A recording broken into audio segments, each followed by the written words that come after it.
Umabot sa 25 injuries ang tinamo ng One Direction member na si Liam Payne matapos mahulog mula sa third floor ng tinutuluyang hotel sa Buenos Aires, Argentina.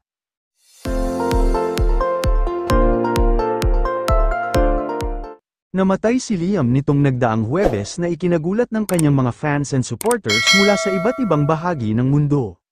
Base sa mga naglabasang report mula sa isinagawang imbestigasyon ng mga otoridad sa Argentina at sa resulta ng autopsy, nagtamo ng matinding sugat sa ulo si Liam.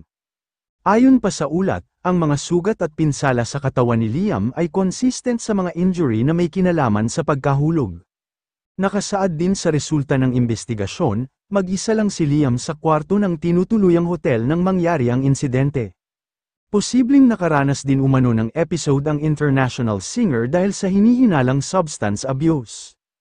Nabatid din na may mga nasirang gamit sa loob ng kanyang hotel room, natagpuan din ng mga investigador sa kwarto ang hinihinalang droga at alkohol. Meron din silang nadiskubreng isang cellphone, lighter, energy packs, at anxiety medication. Last Thursday, naglabas ng official statement ang One Direction kung saan sinabing completely devastated ang lahat ng miyembro ng grupo dahil sa pagpanaw ni Liam.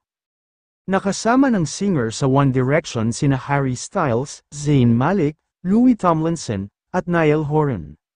We're completely devastated by the news of Liam's passing, in time, and when everyone is able to, there will be more to say, but for now, we will take some time to grieve and process the loss of our brother, whom we love dearly. The memories we shared with him will be treasured forever. For now, our thoughts are with his family, his friends, and the fans who loved him alongside us. We will miss him terribly. We love you, Liam.